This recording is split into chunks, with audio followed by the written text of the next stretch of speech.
Hello,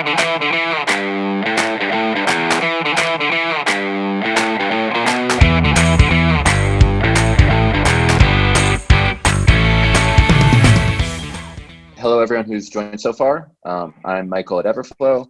I'm the VP of Marketing. And today I'm joined by Matt. Matt, do you mind giving a quick intro to yourself? Yes, Matt Martorano. I'm the owner and founder of Connective CRM. And thanks for having me on the Fireside chat today. Cool. And yeah, just a little bit about your sort of background, pre-Connective into Connective. Pre-Connective into Connective. So I guess pre-Connective. I used to be a product marketer.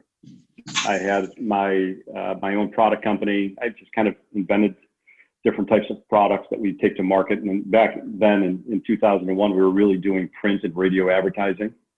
So I opened up my own call center. Within that call center, I realized that we had a lot of functionalities that we were trying to manage, which was order entry, customer service, product fulfillment, quality assurance. So we started building. That's really when Connective started being built. We didn't know what it was at the time. It was just an order entry platform. We grew that company, ended up selling it in about 2008. And in 2010, I retained the intellectual property for the technology. So I started building Connective, brought it into the cloud. And in 2012, we hit the market and started working heavily in affiliate advertising. And now today we're supporting affiliate advertising, e-commerce, direct response, all verticals of direct to consumer advertising. Awesome. And yeah, I think that it's best to start with that just so people have an idea of sort of why this should be really exciting, because you have so much expertise on so many different things of performance marketing and how they all fit together. And there's a lot of expert insights that are really hard to find. I think that especially in our industry, there's a lot of learn how to make money at home. And then any performance marketing past that, the expertise is super hard to find in terms of actionable insights. So I'm hoping to explore a bunch of those on today's Fireside chat. Excellent. So just to kick this off, can you tell me what are the top 3 reasons that customers use Connective? Well, a couple of reasons. It's fast. It's very fast. It's very stable. It gives a lot of functionality to our clients that they need to run a multitude of billing scenarios, right? Billing options. So any business rules that you're setting up, it gives you great flexibility in how you structure and set those up in the system. And it's very easy to utilize. We have over 150 different gateway and billing options built into the system. We have, I think currently with the gateway integrations, including our other integrations, we have over 400 different integrations, including ESPs, fraud services, chargeback services, across the board. It just really allows our clients to tie all of their data into one platform. And so when you say fast, what is the problem that sort of existed before Connective, where the speed was a real issue? When, order processing, when you're hooking up your pages to the API, when they hit the submit button, you get that spinning wheel of death. Our system was always designed to be fast, and we're constantly working on our database structure to make it even faster. We just did a test the other day. The client had just shy, she had 1.6 million customer records in customer service, and we searched by 2 fields and a partial field, which was just the first letter of the first name, and it returned 1,800 records within about 6 seconds. That's awesome. Out of almost 2 million. So fast speed is everything. Yeah. And then when Connective was first starting, what was the first problem that you were trying to solve? The first problem, we were trying to provide an additional solution to the marketplace that did give the clients the ability to create a more customized feel to their product strategy, their rollout strategy. We started with a lot of trial advertisers. Most of the clients that we deal with today, I think that's a very small part of our universe today. I would say over 90% of our clients have some type of subscription component. And we hands down have the best subscription billing platform in existence. And so for subscriptions, like what are like sort of the main categories of like subscription businesses? The main categories, well, any type of product that you would typically go to a store for on a monthly basis. You know, we have nutritional supplements, we have skincare products, we have CBDs becoming a very large vertical. Really anything that you'd like conveniently delivered to your doorstep on a monthly basis, that it accommodates that type of subscription. And the nice thing about our subscription platform, it allows for product rotations. And I'll give you a great example. If we have a big supplement company that sells a meal replacement shake, mm-hmm. and they have an option for a shake of the month. So month one may start with chocolate. Well, the system does an automation where it could switch from chocolate to strawberry to vanilla to watermelon to, you know, and just keep going through that rotation without really having to go in and touch anything in the system. You set it up once and it automatically changes the SKUs by mm-hmm. billing cycle. Yeah, that sounds like one of those things that's like, it seems easy on paper, but requires like the focus to actually create what clients are asking for. Yeah, and it takes a lot of time and technical skill to build those things. Mm-hmm. So how do you? Yeah. Go ahead. I was going to say that's one of the things that we really hang our hat on. For years, our philosophy has always been to listen to the clients, whether they're mad or they're happy. They just have good feedback. We always take that feedback and try to put it into a direct application that could help our entire universe of clients that we service. Mm-hmm. And how does that conversation usually start? Like, is it through email? Do you do regular calls? Like, what is your sort of like internal structure for handling that? So once a client signs up, so every single client that comes into the Connective environment, we thoroughly vet them because we're very selective who we want to work with. We don't like the guys that are doing things that are nefarious in nature that could, you know, jeopardize the entire, I guess, universe of clients, right? So we always directly speak to the clients before they come in to find out what their business model is. Then once they sign up, they're assigned a dedicated account manager that will help them with the entire onboarding and training process to get them set up, tested. And that account manager is essentially married to that client for their entire relationship with Connective. So if there's any issues, any questions, anything that pops up, they can quickly handle it. Awesome. And then how do your customers discover you typically? We have a great referral network. We work with companies like yours, with merchant processing companies, fulfillment companies, product manufacturing companies, traffic networks, and we do a good job because they trust Connective to take care of their clients and to provide them with a product that will help them build, grow, and scale their business in an efficient manner.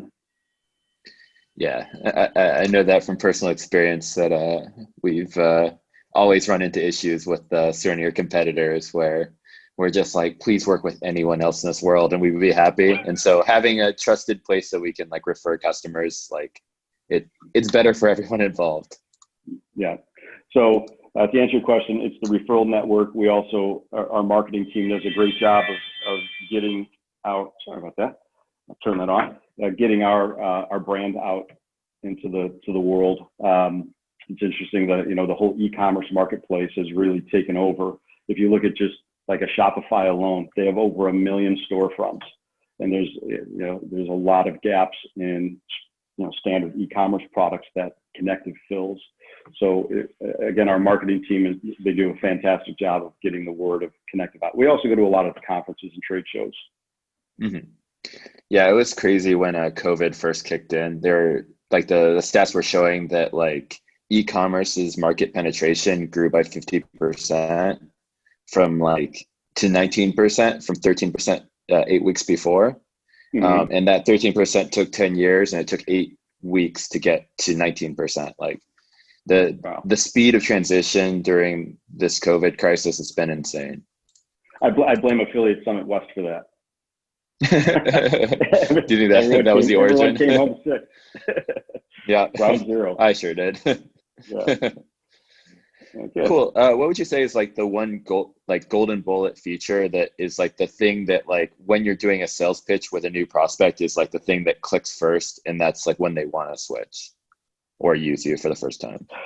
I would think that it would be the ability to centralize. When you look at a standard marketer, they have this service and that service and this service. And so it's very fragmented in the way they have their business processes set up, where Connective allows them to aggregate all of those services into one unique centralized dashboard, which is why we call it Connective. It connects every single aspect of your business to one usable platform. Makes a huge difference. And it's one of those things that's hard to explain in words without just like showing them. Well, we recognize the value in it, which is why we're even going deeper with Everflow and doing a direct integration to you.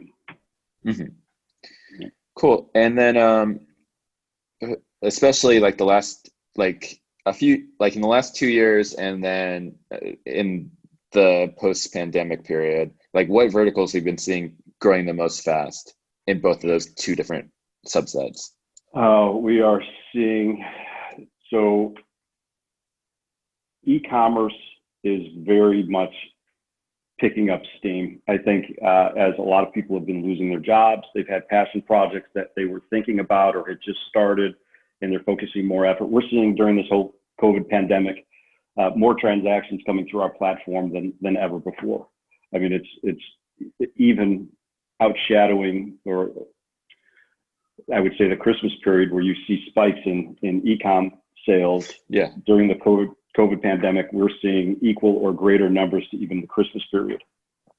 That's insane. Makes sense, but it's crazy to think about like what a transition that really is. Yeah, and we're seeing a lot of gadgets pop up, like personal air conditioners. We're seeing different types of survival flashlights, and just different types of gear and gadgets are doing very well right now. And I think it's that, just like any other product, it's very cyclical throughout the year as to what is, what's popular and what isn't. And so gadgets, health and beauty has always been a massive vertical. Nutritional supplements is always very large, and t-shirts. People are selling a hell of a lot of t-shirts during the election time. Oh, yeah, that makes sense. Cool. And with some of your clients that are like having a lot of success, have you seen them run into like any unexpected challenges as they've started to get to scale? I would say white hat advertisers are less problematic than some of the black hat advertisers when you're talking about running to certain challenges. I would think that right now with the sales volume as big as it is, as I mentioned previously, inventory management is always a big one. We've seen a number of clients run out of inventory of custom built brands where they have to pull back now on their marketing, regroup, and wait for that inventory to come in to relaunch. It's a difficult situation to be in, and that's another thing that we actually do very well. If I think we have over 50 different fulfillment partners integrated directly into Connective. If they have a stock quantity, we can actually pull that in and report that back to the client so they can keep track of how much quantity they have by SKU right within the platform. And is there anything else that's like really helpful for them to like handle that inventory management piece and make sure that they don't run out? They really just have to watch the reports, watch their sales, and be aware of how much inventory they have at any given time versus how many sales, and particularly if you're doing a subscription. If you have a couple thousand customers on subscription, they're going to run through this month, and you're doing 1,000 sales a day. You got to do that math to make sure that you're not going to run out of that stock quantity. Another thing that we have seen really start to escalate with the increase of transaction volume is the level of fraud. Cardholder fraud chargebacks has been massive. And I think, when you look at it, they're probably adding this strategy into their monthly income. They're buying things that they want, not necessarily need. They receive it and they charge it back because the card brands allow them to do that. Where there are services out there like 3D Secure and fraud screening that allows for a lot of these pre-buying metrics and to be caught beforehand on the fraud side, and then the 3D Secure puts the onus of the chargeback on the card issuing bank versus the merchant. So if I were like an e-commerce brand, like when should I start considering like implementing those things? And like, is there anything like any advice you have for like your clients that are in those situations? As soon as you're done with your testing and you're ready to go to full rollout, you have your strategy, you have your budget set, I would start looking at putting those in place right away. When you look at a chargeback, right, you're working with a chargeback company, they charge you a chargeback fee, plus you have your refunds. It's expensive. You know, you're selling an $80 product and, you know, you got a $12 chargeback fee. You're at $92 for that customer who just defrauded you. Where something like a 3D Secure product, it costs you 15 cents to authenticate the initial transaction. Yeah. So it's well worth the money. And from the data that we've seen, it can reduce your chargebacks up to 50%. So, I mean, this is a common issue we have with Everflow is that with like integrated partners and like integration solutions, it's always hard to bring this up with clients at times. Like they're used to what they're already doing, and getting them to add something that will help them is always like, you have to have that conversation. You have to like walk them through the process. Have you found anything that's like effective there that like makes it easier for you to not only have like the core solution, but also like, here are the things you need to add on and why? How do you guys handle that? We do. So our account management team, our client success team, when we onboard a new client, we not only talk to them about the products, the add-on products that are available to help protect their business and hopefully save them some money down the road. As those clients launch and continue to grow, our account services team is constantly reviewing the client's accounts, and will then they'll present the products at a later date if they find it to be necessary. Like if we see that chargebacks are, 3% or above, our account services team knows that, okay, this is time to reinitiate the conversation with with like a 3D Secure. Or if we see that they're getting a lot of friendly fraud, we may present a fraud screening service to them. And in those situations, are you bringing those companies into the conversation, or are you just handling everything on their behalf?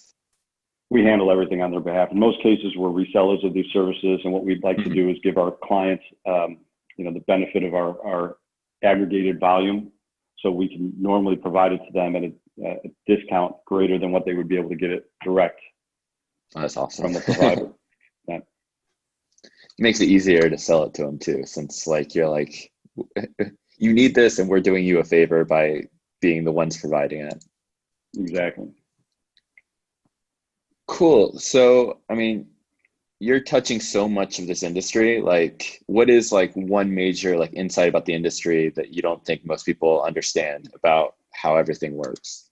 Well, I think everyone that is as attendees, I see Adam, Alex, Ashley, Arena, Jason, Kristen, Tom. These people are probably well versed in the affiliate marketing arena. I think e-commerce, a subscription-based billing model, will triple, or it could even bring your revenues 10 times what it is by doing a straight sale product. So if you have a business model that's a straight sale, single time product, implementing a subscribe and save function to that, we see anywhere between a 30 and 35% take rate on a subscribe and save during the transaction.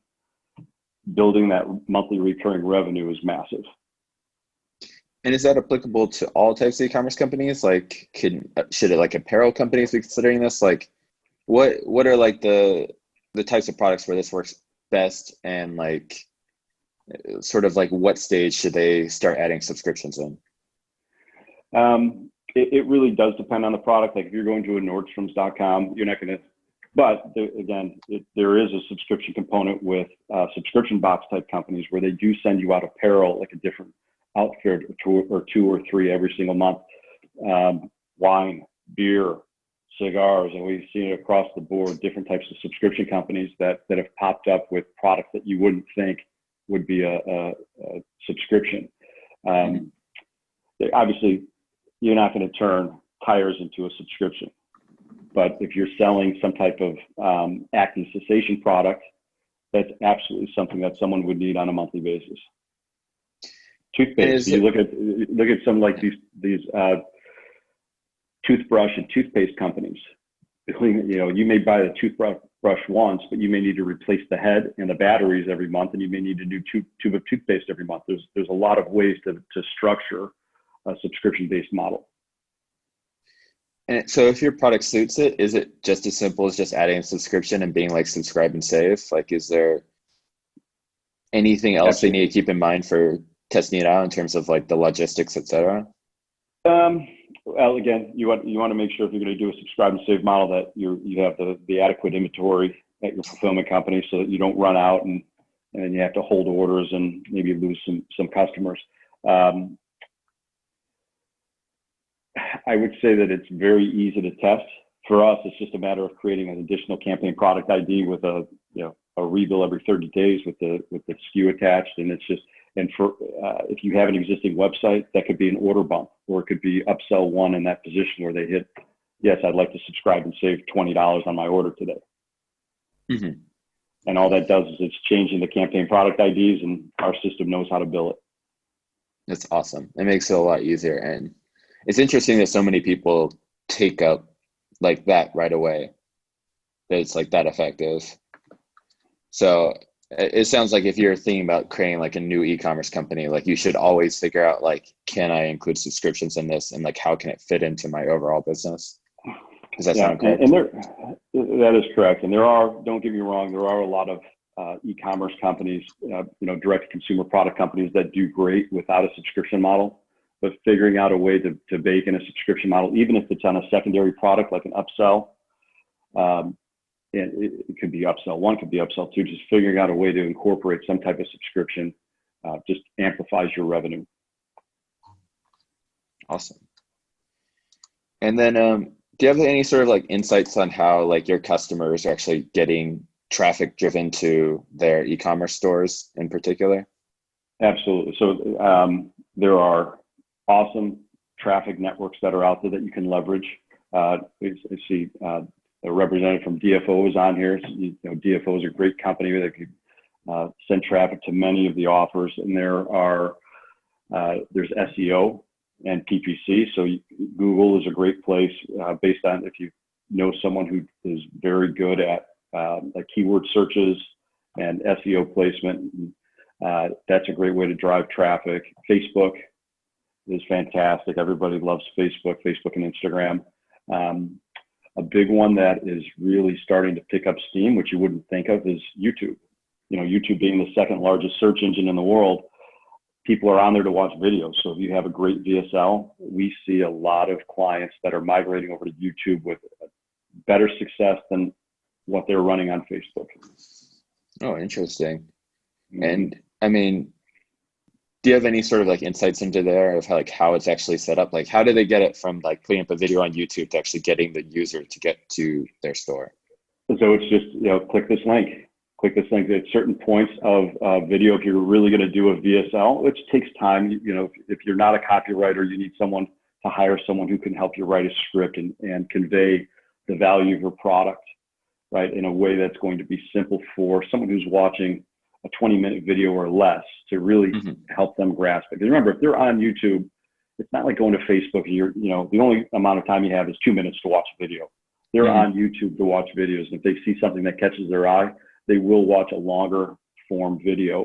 And it's not only writing the script, it's also producing the video in and of itself. In a lot of cases, you'll see a written format and someone's just voicing it over as it's going through and popping up product images. In a lot of cases, you'll see someone that's up there and actually giving a pitch for a product. But the call to actions and where you place them and how you place them when they pop, like if you have a 20-minute video, after the introduction, you want to pop it at 1:30. You don't know until you test. So split testing is really important when you go to video. But once you get any split testing is important when you do anything. And Hmm. we can talk about that a little bit later if you want. But split testing your call to actions is incredibly important on how you're going to drive people into your funnel. And is it just a lead capture? You're trying to drive them into an informational website that's going to get them to then react and buy. So there's a larger strategy into using video, but it does convert better because you actually have a face-to-face sales pitch. Like you and I talk, I could sit here and pitch you all day, Hmm. right? You can see my reactions, my excitement. I can really explain how the product works rather than you going to a website and trying to read a whole bunch of copy. So it's Yeah. proven to be very effective. Yeah. Everything that's old is new again. Like That's right. infomercial is a proven method, and it's just how like the new channel to use it. That's right. So yeah, I'd love to explore a little bit more about your advice around like split testing, like what matters both on like the front end conversion rate and sort of like the back end, like ramping up revenue on both sides. Yeah, so our clients that are selling product, there are companies that do lead gen. Our clients are all product marketers. So Hmm. what they're looking at is the click through rate, the conversion rate, and average order volume. And most of them that are running subscription, they're also looking at lifetime value. And so as you're running your split test, you may have two separate splits, and as you're going through, the AOV may be higher on split A than the average order volume on I would split B. But over time, the LTV may be higher on split B, but you don't know until you really start doing some testing, right? It's just a matter of the messaging, how the page is converting, and how you're tracking those customers throughout every single billing cycle. Does this Connective provide some tools on that side to make it easier? So we have another product on Connective called Funnel Connect. So it allows our clients to be able to go in, build their sales pages or their checkouts directly in the platform. All the forms are hooked into our API endpoint. So it's really fast for you to go and grab a template, customize it, put your own messaging on it. And once you have that set, you click a button that says create variation. You got to duplicate the page. You can duplicate it and make some alterations on the existing page, or you can start from scratch with an entirely new template. And you can tell it how much traffic you want going to either one of the pages as traffic is coming through. It's all on the singular URL. And so you'll be able to see the attribution of clicks, conversions, sales, AOV, and LTV. That's awesome. And have you seen any sort of insights towards specific tactical tips with like using video that like there's certain things you should be testing? Oh, it really depends on the product. I have a friend right now that's running it's a Christian offer, and it's talking about biblical passages and at the end of it. So the hook is to get them into a free book. It's basically an insider's guide to the Bible, and so it has these little passages. But the upsell is, and they give that away for free, or they give it away for $3, whatever it is.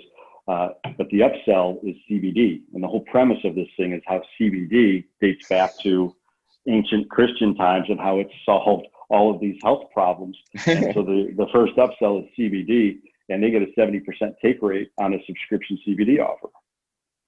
So there are so many different tactics you can deploy. It's just a matter of strategy and testing. Mm-hmm. And that same offer, when he tested it on Facebook, converted at half of what it converts at on YouTube. Oh, interesting. So like the audiences must be totally different in terms of who you're reaching for each of them, which further says test everything. Test everything. Cool. And let's see, what verticals are you most bullish on for future opportunities? It really depends. I see that, CBD was really picking up, and now it's starting to taper off a little bit, starting to not taper off, but flatten. Mm-hmm. I think nutritional supplements, skincare products, gadgets, those are always going to be big verticals. There's always some new interesting gadget that someone's going to buy. Survival gear is huge. You think about the number of people in the United States that own some type of firearm. So they're either hunters or they're enthusiasts for shooting, different types of products that go along with those, whether it's targets or different types of applications that allow you to track your shots. It's just, I see so many products that are out, and I track everything. Like I'm on Facebook, and every single product offer that comes up, I'm looking at it. And the targeting is fantastic because they know exactly what I want, right? So I'll click through, and I want to read the pitch, and I want to see the checkout, and I want to look at, is there a subscription component? Is there an upsell component? I'll look through everything just to see how people are doing it. You have to be a student of your industry if you want to see what people are doing, right? So I'm a big believer in this like idea of like perspectives, where like sometimes you can like read an entire book and like most of the book's boring, but you take one thing away from it and it like shifts your mind perspective about like how things can be done right. Have you like seen when you've been doing that research and stuff, have you ever like seen anything in their pitch or in their funnel that you're like, oh, why isn't everyone doing that? That's genius. Have you had any of those moments? I've seen a couple of order bumps on a checkout page that I thought were very unique, where it pops up and says, hey, would you like to, like the moment you hit the submit button, it doesn't take you to a redirect upsell right there. Hey, would you like to add this? This goes along great with the product you just purchased. You want to add this for another $10? Yes, I do. And then it puts it in the same transaction. The other thing that I've noticed is data is king for these marketers that have a good email and SMS follow-up flow. Being able to present your opt-in. When do you do it? Do you do it on the page scroll? Do you do it on a timed event? Do you do it on an exit pop? There's a number of things that you can do to capture that lead. And once you have that lead, until they opt out, you can market to that customer as often as you want. So they may not buy today. In fact, I think the study says that 7% of the people that see an offer for the first time will actually buy. So about 93% of the people that go to your page are not buying today. But the more times you send them something and you reinforce your product to them, the more likelihood is that they're going to purchase from it. That's awesome. And let's explore a little bit about the SMS side, because I think that's a newer thing. I don't think a lot of people have really mastered it yet. Any thoughts on that? Like doing it right, best practices, etc.? Yeah, you have. If you're not implementing SMS and you're capturing the data like a cell phone number, obviously that's the only way you can send an SMS. Short code converts better than long code from what we've seen. And what do you mean by that? So your provider, whoever you're using, we have a couple of providers, Twilio, we have Senplex. Senplex is great. They can either give you a long form number, which is a full area code and 7-digit phone number, or they can give you a short code, which is, I think it's 4 or 5 digits, and it's uniquely identified to you. Most people will open short codes because they think it's something coming from their utility company, right? So if you get something from your electric company or cable company, you're gonna click that open. So cart abandonment. Let's talk about SMS on cart abandonment. How do you handle that type of interaction? You can set up the flow where you can say, okay, 3 minutes or 5 minutes after the session ends, I'm going to send a text message to Mike. It says, Michael, we saw that you left some items in your cart. We saved your cart for you. Click here to complete your checkout. What a nice, easy way to get someone back into your funnel.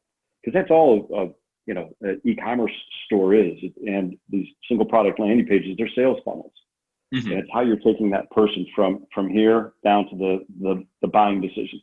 So getting them back into the funnel is important. So like I said, you can send it out 5 minutes, 15 minutes, 20 minutes, it all depends. And that's, again, something else you can test. And then if you don't come back, you can set up another sequence. It says, okay, 3 days later, I'm going to send Michael another message. Michael, we notice you still haven't come back. We still saved your items in your cart. Use this 20% discount code at checkout. Click here. So you can start utilizing that for SMS. I'll tell you, there's a company that's called 310 Nutrition. Their SMS marketing is on point. They'll send out an image of whatever they're promoting and a little message that says, hey, click here today and get a 15% discount on this raspberry flavored product or this detox tea. And they don't do it so often that it annoys you. They may send it out once a week or once every 2 weeks, but their SMS and their email strategy is absolutely on point. They keep people coming back into their sales funnel. They have a Facebook community of users. So all of these users are in there and they're posting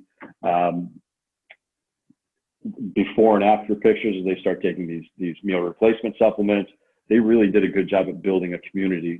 There's some people call it a tribe, but it's a community of buyers and like-minded people who are, have a goal in mind, whether it's losing weight or getting fit or, so those are, let me say it again. So everyone who's listening, 310 Nutrition does a great job at this.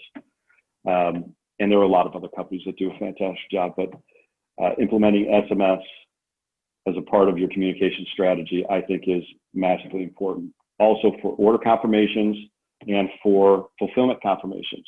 Hey, your item is shipped, click here, USPS, FedEx, UPS code, they can track your order. That's awesome. And in that specific example, do you have any idea, do you remember offhand, what is the cadence? Do they send more emails or do they send more text messages when they're doing that follow-up? I think they send fewer text messages and more emails. But they like to have both of them working the nurturing. Yes, absolutely. And another great strategy for email and for any type of direct to your list communication is this company is very good at doing seasonal promotions. So you'll see during Halloween that, everything's pumpkin spice flavored. You'll see in the summertime, everything's watermelon flavored. So, and they change the theme and seasonality of their site just to keep it fresh and exciting to their customer base. And it gives them a reason to reach out without feeling like it's intrusive. So that's right. Just helps. Cool. So we have a couple of questions that came in.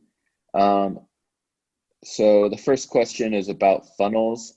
And how your clients use funnels and how do you compare against solutions like Clickfunnels? Okay. So as I mentioned at the beginning of the call, speed is everything. So we've done page comparisons where we've actually pulled pages in from Clickfunnels into our funnel builder. We eliminate and get rid of all of the garbage HTML, CSS, and JavaScript. And what our system does is it really streamlines the page. So our pages are about 93% lighter than ClickFunnels. So any big ClickFunnels users, they'll tell you it's almost impossible to scale because the pages are so slow. So page load speed is important for conversion. The other big thing is because our funnel builder is completely integrated and plugged into our back end Connective. I always say that Funnel Connect is the sizzle, Connective's the steak. That's where it all happens. We give you the opportunity to configure, to do greater configurations than I think any other funnel builder in existence right now.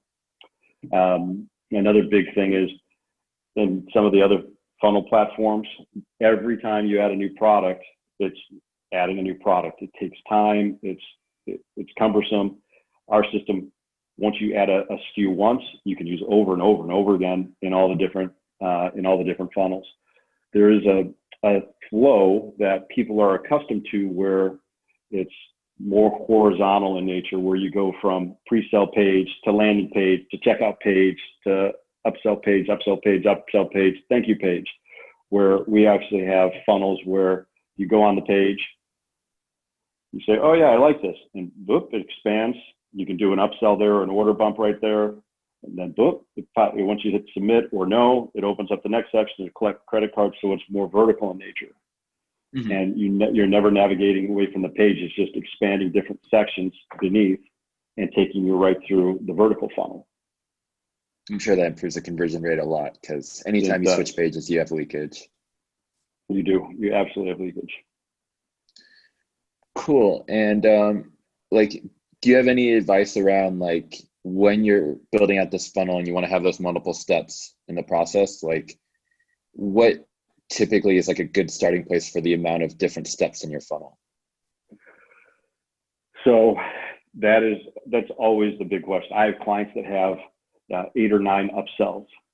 in their post-transactional flow. I have some that have one or two, right? It's just a matter, again, of testing against retention. And that's really, and once you start figuring out what your optimal setting would be for the total number of upsells you're going to present before they get to the thank you page. And remember, you're capturing this data so you can always present more and more offers to these folks. You don't want to, I don't think, inundate them, but people have different philosophies on this particular topic. My advice to anyone that's trying to start an offer, do your research, find other similar offers, and go through the entire sales funnel and see what components you like and dislike, and start incorporating that into what you're trying to build out. Awesome. And when, in terms of the upsells themselves, are those typically internal offers they have, or is it often like a mix of internal and external? We've seen some external offers do very well. A smaller price point, informational product. Let's say someone's buying a weight loss product. The first up, so the primary product is a step one, the step two. So we call step two the first upsell. Mm-hmm. That step within the funnel would be a complementary product to the weight loss offer that they bought. And then the step three, which would be upsell number two, could be a subscription to a fitness and nutrition website. So like a personal trainer and nutritional, dietary website where you can build a meal plan and do workouts that are designed from a personal trainer specific to male, female, body type, weight, goals, things like that. And those would be external. And in a lot of cases, those are great because you have no risk on that step three. The third party company would handle the billing and pay you a commission on that customer. Mm-hmm.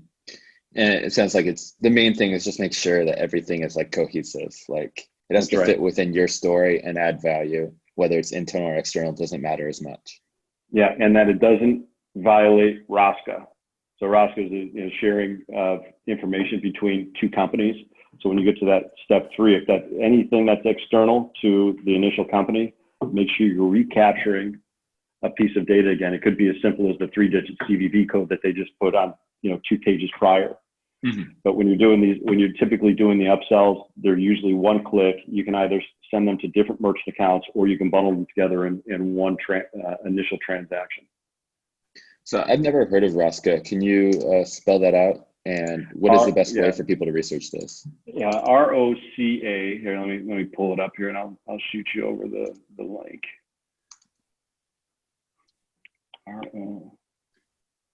ROSCA, sorry, ROCSA. I think it's .gov. ROSCA, that's consumer.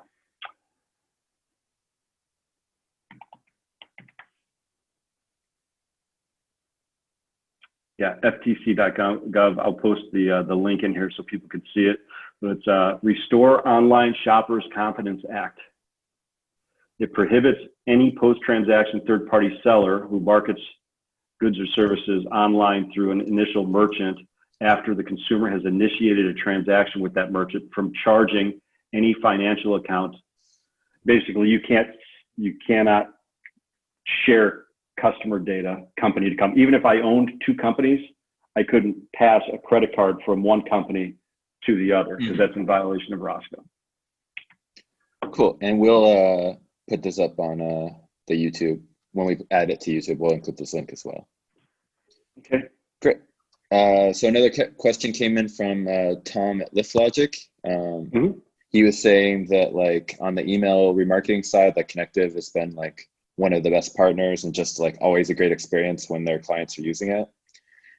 So his question is around integrating CRM data with like social and programmatic media buying. Is there any way to like connect media buying tools into Connective to see real-time profitability and stuff like that? So the only thing that our system really does well when it comes to that type of media buying is affiliate tracking.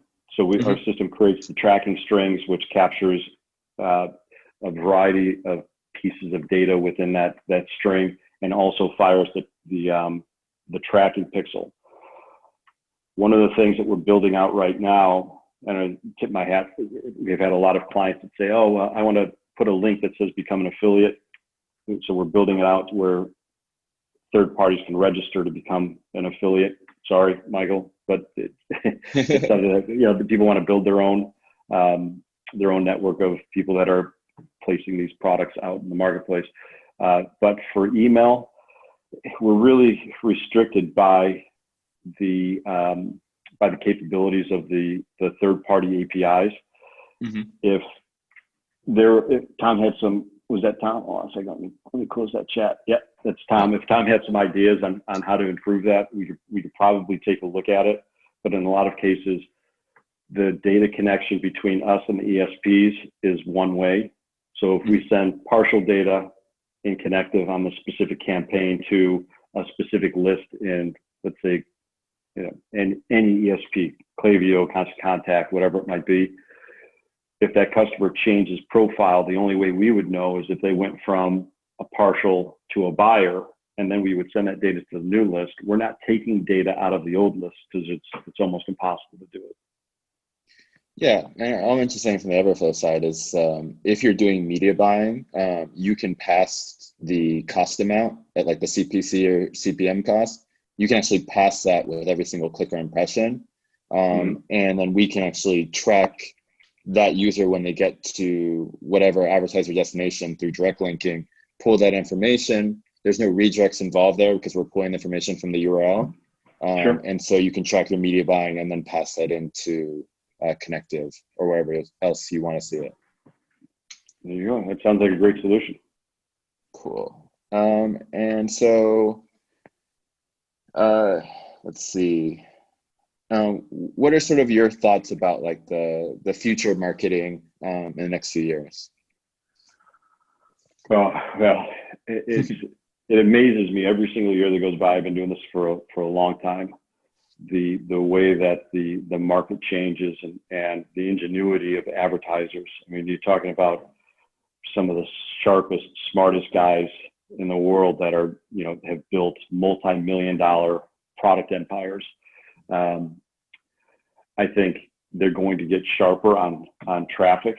I think they're going to, you know, the business models are going to stay relatively the same. You may see some modifications, changes, but yeah, I think when I look back, or I think about the time that I've been running my offers up until today, it was, and remember that ended back in 2008. They're very similar business models. It's just a matter of finding products and services that are hot at that moment in time. Mm-hmm. So it's more of like the curation part than it is anything else, because it's a lot of things. It's the curation of the products. It's going to be the channels of marketing. Mm-hmm. You know, we just talked about YouTube, and you said, "Oh, that's interesting. I haven't thought about it." So YouTube is going to be you know, the different channels of marketing are going to change. You know, inherently everything tends to evolve over time. The way transactions are handled. You know, everyone thinks Visa, MasterCard, Amex, Discover, credit card, debit card, prepaid card. Well, in Europe, you know, when you go into, if you're marketing in the EU, every single country and every single bank seems to have their own internal credit card network, like Germany and France, and they're all issued by the bank. And it's all, you know, chip-based technology existed there back in the early 90s when I was over in Europe, and it was, and Ed could probably talk to this also. So those are kind of closed loop monolithic networks for transactions within the country, and finding gateway and banking partners that can accommodate those types of transactions. I think that's going to be an evolution. Payments are always changing. So payments is going to be a big place where you're going to see alterations in how banks handle e-commerce and online transactions. I feel like there has to be some consolidation there. There's so many of them. And it's really hard to tell like where each of them provide value a lot of times. Yep, I would agree. Cool. Do you have any sort of like takeaways or like things you want to leave both the audience right now, and then obviously everyone will be watching the videos afterwards? I think Your product is fantastic. I'm glad we're doing more and more business with Everflow. Our clients love it. Every time we get a chance to refer a tracking platform, we like to send them over to you, because we know that Ross and the whole sales team over there will take care of our folks. I would say, just like I tell some of our other clients, look, if you have a campaign that's faltering, floundering, whatever word you want to use, bring it into Connective, let us hook it up, and let's see if we can't get it fixed for you. If you have a new campaign that you are confident in, you're ready to start launching, we're able to help hook you up with, and that's really what we do. We have a network of all the best banks, all the best traffic partners, all the best fulfillment and product manufacturing companies, even guys that have been in business forever. I just had a guy that came to me and said, hey, I'm looking for a company that makes gummies for nutritional supplements, but not CBD. I got a phone call. Both guys that I called, both did it, made the introduction, and now he's going through that process of figuring out who he's going to work with.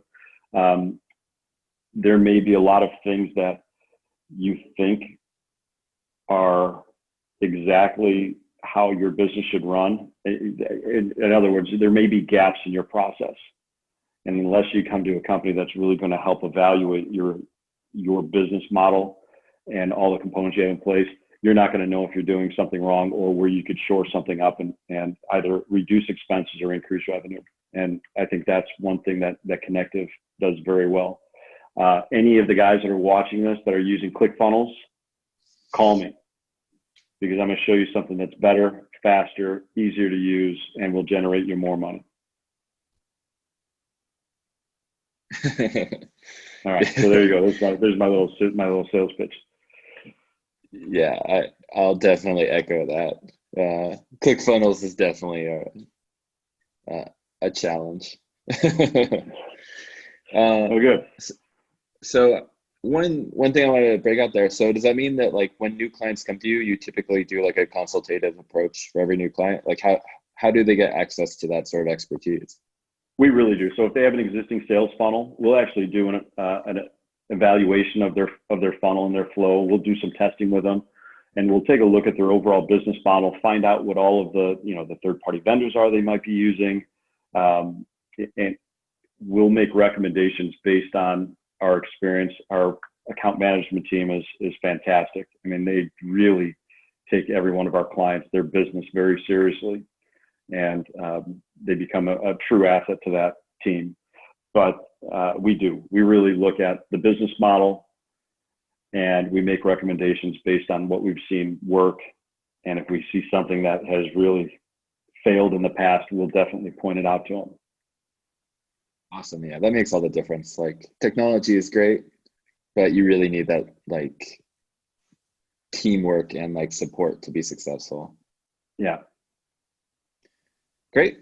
Well, that wraps it up. Thank you so much. Do you have like a plug you want to make of like where they should go learn more? Yeah, you can go to Connective, 2 Ks, KONNEKTIVE.com. You can email me at matt.m@connective.com. I see a few of you up here. You have my Skype. Just email me and we'll throw you on Skype. We'll jump on a phone call. matt.m@connective, KONNEKTIVE.com. Awesome. Thank you so much for your time, Matt. This is wonderful. Have a great weekend. Thanks for everyone for watching.